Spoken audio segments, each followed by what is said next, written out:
उत्तर प्रदेश में जो बीजेपी को हराएगा मुसलमान वोट उसके साथ जाएगा, ऐसा माना जाता है। और माना ही नहीं जाता, ऐसा 2022 में साबित भी हुआ। 2022 में समाजवादी पार्टी मीडिया के माध्यम से ये प्रचार करने में सफल हुई कि वही ऐसी पार्टी है जो बीजेपी को हरा सकती है। इसमें उनका मीडिया ने भरपूर सहयोग किया, वो चाहे सोशल मीडिया हो या मेन मीडिया। मेन मीडिया ने खूब बढ़ चढ़ करके इसमें भागीदारी निभाई। समाजवादी पार्टी का माहौल बना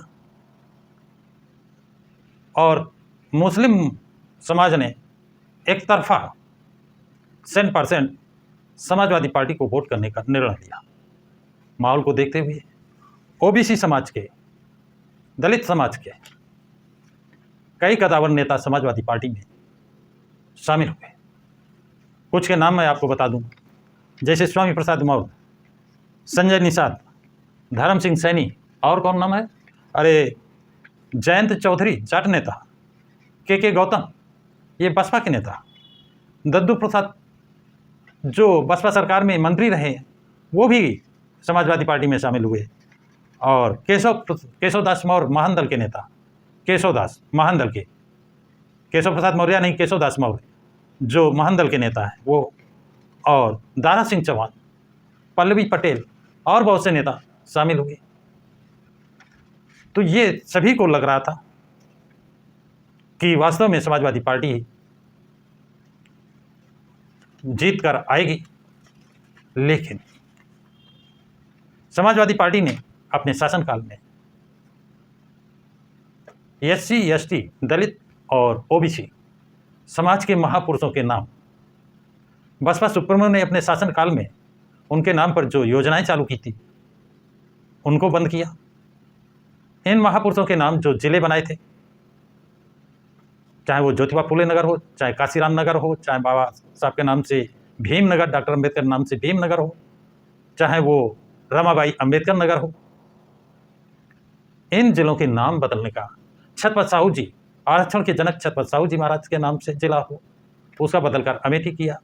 छत्रपति साहू जी महाराज के नाम से जो मेडिकल यूनिवर्सिटी थी उसका भी नाम बदला, और मानवर काशीराम के नाम से जो अरबी उर्दू फारसी विश्वविद्यालय था उसका नाम बदला, मानवर काशीराम के नाम से जो कृषि विद्यालय बांदा में था उसका नाम बदला।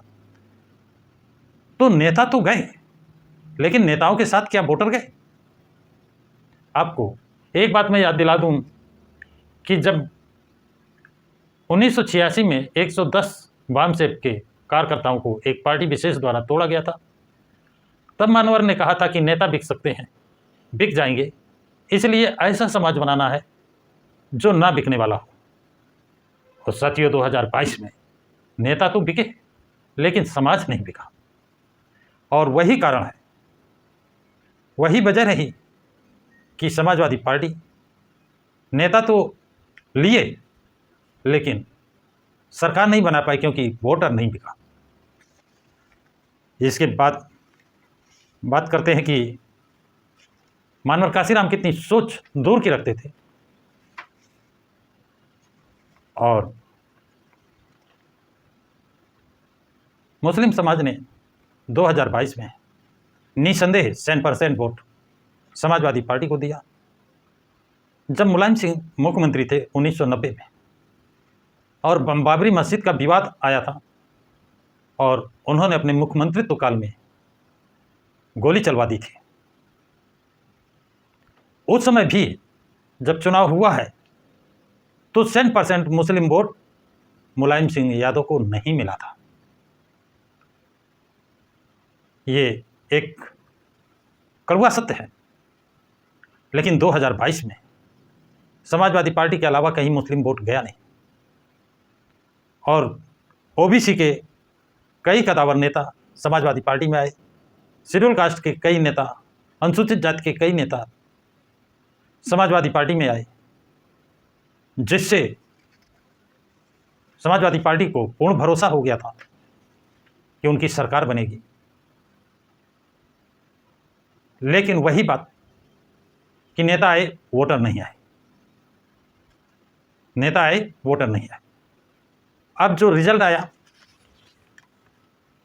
तो समाजवादी पार्टी के 100 विधायक जीते और इनके सहयोगी दल के 25। इस तरह समाजवादी पार्टी और उनके सहयोगी दल 125 पर सिमट गए, सरकार बनाने के आंकड़े से बहुत दूर रह गए। ऐसी स्थिति में सरकार न बनने पर जो सरकार बनाने के लालच में, मंत्री बनने के लालच में, सरकार में भागीदारी पाने के लालच में पार्टी में आए थे, वो धीरे धीरे समाजवादी पार्टी से अलग होते चले गए। और दूसरी तरफ जो मुस्लिम समाज ने भाजपा हटाओ अभियान के तहत 100% वोट समाजवादी पार्टी को दिया था और रिजल्ट जब आया तो भारतीय जनता पार्टी पहले से मजबूती में आई। सिर्फ कमजोर कौन हुई? बीएसपी।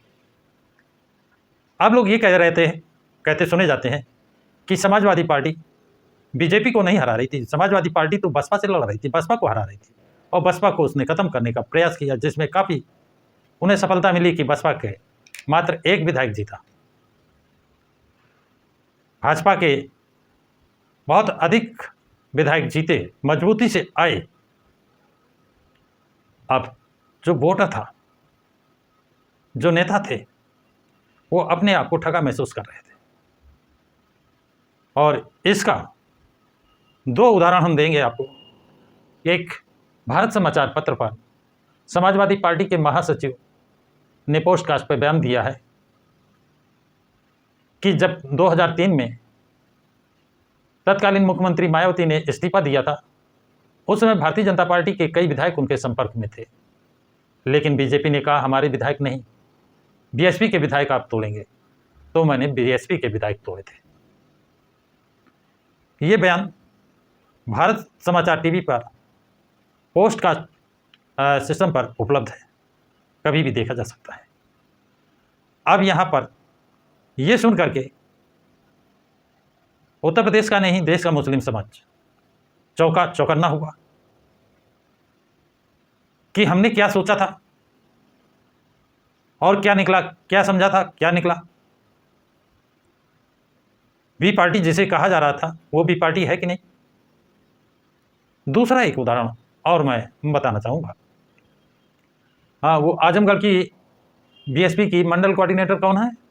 अरे हाँ, इंदु चौधरी, प्रोफेसर डॉक्टर इंदु चौधरी। वो चुनाव प्रचार में और कैडर कैंप लेने के लिए क्षेत्र में गई हुई थी और वहाँ पर कुछ मुस्लिम समाज के लोग डॉक्टर इंदु चौधरी से मिलते हैं और वो कहते हैं कि जब जब हम वोट सपा को देते हैं तो भाजपा की सरकार बनती है। क्या? जब जब सपा को वोट देते हैं तब तब सरकार भाजपा की बनती है और जब जब बसपा को वोट देते हैं सरकार बसपा की बनती है। ये भी बयान डॉक्टर इंदु चौधरी के चैनल पर देखा जा सकता है। तो ये 2 चीज़ें ये साबित करती हैं कि जागरूकता समाज में आई है। कौन बी टीम है, कौन सी टीम है, ये समाज समझने में अब शायद गलती नहीं करेगा, ऐसा माना जा रहा है। और यदि सरकार को बदलना है, परिवर्तन लाना है, तो सोच में परिवर्तन लाना होगा। किसी के कहने पर, किसी के बहकाने पर किसी को आप बी टीम नहीं कह सकते हैं। आपके लिए तथ्य चाहिए, उसके सबूत चाहिए। सबूत कौन है किसके पास, ये आपको जांचना है, आपको परखना है और आपको वोट दे करके सरकार बनानी है। जिसे आप वोट देंगे, जिसको आप लाइक करेंगे, उसी की सरकार बनेगी। तो साथियों, ये जानकारी आप लोगों को कैसी लगी है कमेंट बॉक्स में कमेंट जरूर लिखें तथा इस वीडियो को लाइक और शेयर करें। प्रकाश की राज चैनल को सब्सक्राइब करें।